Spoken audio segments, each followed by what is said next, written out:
uma uzoya kumuntu phahla kuqala uphahlela indlela yakho ucele kwabantu abadala ukuthi bakholele endaweni okuyiyona yona engeke izibaphazamise nabo labelele khona ukuze nethoko yonke into ozokuyenza nikwazi ukuthi livume. Yebo kunjalo. Asisakwazi ukukhuluma nogogo, khuluma kokuphethe nezinto, amafasha abahlosile bathi uzokhuluza ukhokho bewethu. Asisakwazi ukukhuluma nogogo, funga yezinto wewo. Siyakhuleka kunina abakhulu, hayikhona bogogo nomkhulu. Igama umfoka mbanje ithi sazimbiza ngonduna kanjaba. Hayikhona yasuke yahlala, impungu sihlephlela ulwazi. Izinto zaqala zakhanya nenkinga zaphela emphela njaba. Isizwe kithi siyakhala, sekukhona nenyanga zamanga. Izinto sakithi siyahamba engathi sekukhona abafundisi bamanga. Nina bodlungwane kaNdaba, udlungwane lombelebele lwadlunga emanxulumeni kwaze kwasa amanxulume esibekelana. Nina banganodlunga ehlezi kaMenzi ngiyimpunga yesintu ngiyakhuleka umhlaba wonke nasendaweni zonke la ngaba kunyela khona umfanekiso oqoshiwe. Uma ukuthi umusha kule channel ibizo lami ngumlekeleli waKaMbanjwa, impunga yesintu. Kanti namuhla angihambi ngedwa, ngihamba nekhehla lentombi umkhulu Khanyile. Umkhulu Khanyile akubingele ngikwamukela impunga yesintu. Siyabingelela, sibingelele nakunina ababukeli bempunga yesintu TV. Umkhulu Khanyile okhulumayo wasendaweni yaseSavannah Park. Cha impela nje nakuba kona izinto phela zibuye zibe matasa kakhulu. Umsebenzi ubambe ngapha nangapha ukhululeke kwesinye isikhathi uthola ukuthi kufanele mhlawumbe sihlangane senze umfanekiso oqoshiwe, uthola ukuthi nami ngibambekile, kodwa ke ngoba ekugcineni vele kusuka kuzokwazi ukuthi kwenzeke nanokuthi futhi umsebenzi wethongo kusuke kufanele ukuthi uqhubeke ungami, abantu kusuke kufanele ukuthi baqhubeke basizakale. Angeke lapho satatazela solinda isikhathi size sifike njengoba sesifikile nje unjalo impela. La ngifisa ukuthi sikhulume la ibalekile leyo. Kunomuntu ebusuku akalali, uyacindezeleka, kunezinto eziningi ezimhluphayo. Lo muntu uma kunezinto eziningi ezimhluphayo empilweni yakho, umuntu uthola ukuthi uvela khathale, uthola ukuthi mhlambe kunemoya emibi emhlaselayo. La ngifuna siye khona, ngifuna sikhulume ngokuziqinisa wena njenganomuntu ngenhloso yokuzivikela entweni eziningi ezamathunzi eziza kuwena okanye entweni eziningi eziyimimoya yobumnyama esuke izogcinezela empilweni yakho. Nangomuntu uthi mina anginalutho njengamanje, akukho engikuzwayo, kodwa ngiyafisa ukuthi ngizithole inhlanga zokungiqinisa emoyeni eminingi emibi. Omunye athi ngiyafisa ukuthi ngibe nento ethile yokuziqinisa mina njenganomuntu. Kungabe mhlawumbe usizo njalo kwaKhanyile uyakwazi umuntu ukuthi alithole? Yebo kunjalo, uyakwazi ukuthi ufike kaKhanyile ufike uthole usizo njengalolu. Uqina ke akusakhulunywa, akusho ukuthi uma uqina kufanele ufake izinhlanga qha kuphela. Ukhona omunye umuntu osebenzisa mhlawumbe intambo. Yeah.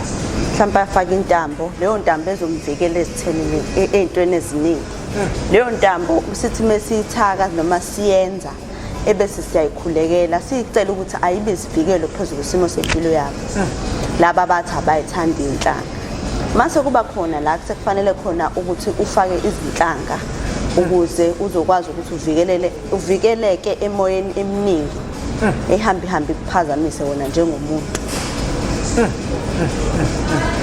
Omunye umuntu lana uzothi mina mhlawumbe inhlanga akazithandi vele, okusho ukuthi manje kuba khona intambo kuphela. Uma ungazithandi inhlanga kuyenzeka kwabanye ukuthi akazifuni izinhlanga, kuba khona intambo, kube khona nezinto asuke zisebenzisa njengesimo seziwasho azitholayo ukuze akwazi ukuthi ayisebenzise ukuze avikeleke kwimoya ethize.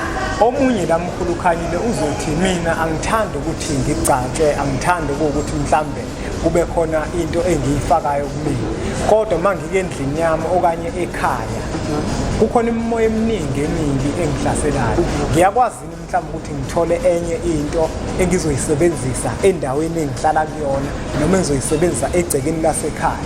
ngaphandle kokuthi ngiyifake kumina egazini ngoba abanye Yebo, abantu uyakwazi. bayifuna Yebo, uyakwazi ukuyithola lapho sesikhuluma ngokubethela egcekeni.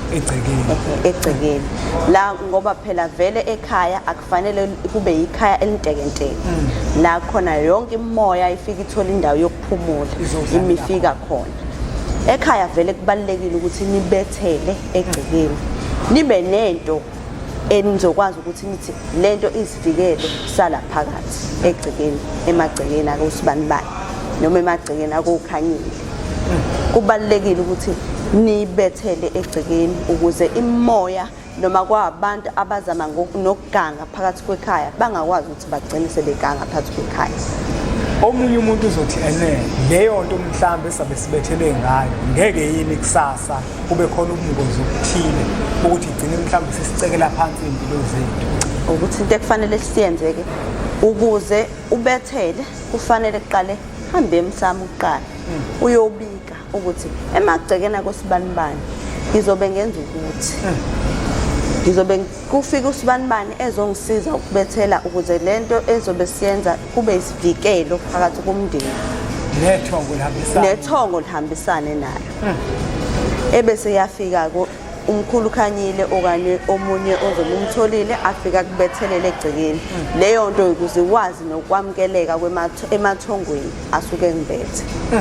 Omunye umuntu uzothi kungabe mhlambe akuzona yini izilwane lezi ekubethelwa ngazo noma mhlambe kubethelwa ngezilwane yini yona lekusokubethelwa ngayo ngabe mhlambe imithi ethile noma mhlambe ufaka izilwane akuzona izilwane esibethela ngazo cha asiyenzi into ezokuqhatha nedlozi ngoba phela idlozi alihlali la ngcole khona mase sesithatha izilwane sesifaka egcekeni idlozi liyaphuma lihlala ngaphandle. Into esiyenzayo sisebenzisa imithi elungile ezohambisana nethongo ukuze wena umuntu ohlala phakathi kwamagceke uhlala uvikelekile. Abanye abaningi bathola ukuthi kade kufika usibanibani ezobethela ngiye ngibe nama cases akanjalo ngafike lo sibanibani ezobethela sithi mesibheka lo muntu wayezobethela wayekade ufaka izilwane egcekeni sekufanele kwenziwe njalo uhlandlulule kukhishwe lezo zinto ababezifakile phansi ngasikhathi bethi bayabethela ngoba manje bafike bashiya izilwane ingakho kufanele ukuthi umuntu oyakuyena umbheke umuntu omsebenzisayo ungaveli uye kunombani ngoba lento ihamba ikhathe nedlo kunzima enkathini namuhla ngoba omunye umuntu wazi ukuthi inyanga nje wazi ukuthi umthandazo isangoma nje kanti omunye kusuke sekukhona ukuthina sekuthayisele ngaphezulu omunye umuntu akazi ukuthi uzobona ngani ukuthi lokubethela lokho engizokubethelela izilwane lezi ngizifaka la ingakho omkhulu kubalekile ukuthi uphahle uma uzoya kumuntu phahla kuqala uphahlela indlela yakho ucele kwabantu abadala ukuthi bakholele endaweni okuyiyona engeke izibaphazamise nabo labelele khona ukuze nethongo yonke into ozokuyenza likwazi ukuthi liyivume. Yebo kunjalo. Mhlawumbe omunye umuntu la ubukele lana uthi yena unezitho eziningi izitha lezi eziningi mhlawumbe zifuna ukumbulala zimthumelela abantu omunye umuntu mhlawumbe unebhizinisi elithile kodwa manje unezitho eziningi kungabe yena uyakwazi ukuthola usizo entweni efana nale ukuthi ezitheni zakhe aqine noma mhlawumbe zimbona angabi lula ukuthi mhlawumbe zimenze ukuthi yebo kuyakwazi ukuthi uthole izinto ezifana njengalezo zokuthi uziqinise wena nebhizinisi lakho lelo sokulenza lihambe ngomumo hayi ngendlela embi hayi ngendlela yezilwane ngoba abanye basuke besaba ukuthi hayi mase sengiqina ke manje sekusho ukuthi sengisebenzisa izilwane cha awusebenzisa izilwane kodwa uvikela izinto zakho ukuthi zingathathwa izitha zakho okanye izitha zakho zingakuphazamisi kubona osuku ufuna ukwenza empilweni yakho. Wena mkhulu ngoba ngiyakwazi vele ukuthi umuntu ophumelayo nje ubaba into mayingekho kakhanyila yikho omunye umuntu ubukela njengamanje unazo na izitha zimfuna phansi ngesibhamu angakwazi ukuthola usizo lefika esigodleni sakomkhulu Khanyile bezimfuna phansi ngesibhamu zifuna ukumdubula uyakwazi uqinela into efana naleyo mhlawumbe okanye mhlawumbe umekwazi ngizocela futhi ukuthi uchaze ukuthi lo muntu lo ukuthi uyakwazi ukuqinela abantu abafuna ukumdubulo ukuthi inhlavu meseqinile iyona engangeni noma ibona abangakwazi ukuthi bamdubule. Hayi umkhulu Khanyile asiyenzi leyo nto. Ngingadlala ingane ngithi wozo kumkhulu Khanyile ufika uqinele umuya kumuntu uzothi umedubula ungadubuleke cha uzofa. Uzofa nje umkhulu Khanyile akanazo lezo zinto lezo.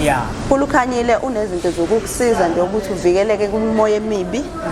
Aphinda kusize futhi ukuthi uvikeleke nakuzona zonke izinto ezimbi abantu abaziphosa kuwe okanye emagcekeni akini ukukhosela amagceke akini ahlale ehlanzekile ahlale esesimeni esiright sokuthi idlozi kusebenze kulona.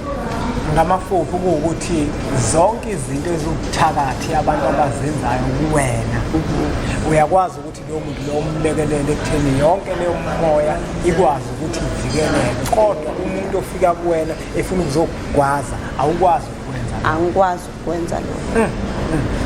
Angikwazi ukukuvikela ukuthi inhlamvu ingangeni bakithi. Anginawo lawo mandla ngokuwanikezwa. Ya phela abanye bazofuna phela ukuthi njenga sikhuluma ngokuqina nje kuza nama ke ngihambe ngoqina ukuze abanye bathi hayi inkabi bafike bathi hayi bazogqihela ukuba yinkabi. Yayibona lo ingakho kubalekile ukuthi konke sikucacise sikubeke obala sikuveze ukuthi ngempela uyakwazi ukuthi kwenzeke. Kodwa ke ngoba nakuke vele usukwazi ukuthi ubeke hayi siyajabula kakhulu mhlambe ke sesiphetha angathina wakho ukuphetha mhlambe kubantu othola ukuthi baqinyeke ebusuku bacindezeleka kunezinto eziningi ezimbi ezenzakalayo kubo ungabakhuthaza ukuthini mhlambe ngokubaluleka kokuziqinisa bona uphinde futhi ukhuthaza abantu ngokubaluleka kokubethela phakathi komuzi ubavezele futhi nobungozi mabukhona. Engakusho nje babukeli bempunga yesintu TV ukuthi kubalekile ukuthi uziqinise wena ukubalekile nokuthi amagceke akini angabi weak ahlale strong ngasonke isikhathi ube nazo izinto ezikuvikelayo phakathi kwekhaya ebese futhi niyagada babukeli bempunga yesintu TV izangoma okanye izinyanga okanye abathandazi enibahambayo ngoba abanye abantu abagcini ngokusebenzisa idlozi abanye sibasuke sebethaselile ngezinto ezithize ngasikhathi usebenzisa leyo mithi leyo ugcine uzo sekuthiwa unesilwane uzibuza isilwane ngisithathephi kanti isilwane usithathe kule mithi okade uyisebenzisa usebenzisa imithi enezilwane gcina idlozi lakho selibaleka uzothi uyazilungisela izinto zakho kanti cha usuyazonela kakhulu. Udle amaningi esabeni asibonge kakhulu ke mbukeli mpunga yesintu TV uma ukuthi uyamdinga umkhulu Khanyile le nombolo ezilozivela izakhe uzokwazi ukuthi umthinte uthole usizo netholakala khona utholakala endaweni yaseSavannah Park umthinte ke kuzona inombolo wenza inhlelo zokuthi ukwazi ukuthi umbone ukuze ukwazi ukuthi uthole usizo. Siyacela ukuthi umfanekiso oqosheni uvuse nakwabanye abantu ngoba nakubona uzokwazi ukuthi ube usizo olukhulu bese sithi nje impunga Savuma badala kwanzima baphika ubizo bakhula izinto zaqala zagasa ibonda ubuhlali namabhayi sehamba lendlela kunzima bangani baphenduka izitha idlozi isibiza emanzini yabanda phakathi kuyashisa thokoza phakama dlozi nasi isikhathi sifikile nababantwana abanibiza ehlana ngeni baphenduleni sazisoneni kuba nobana ngeni sihawukeleni nathi sizingane kulomhlaba sithwele izono zethu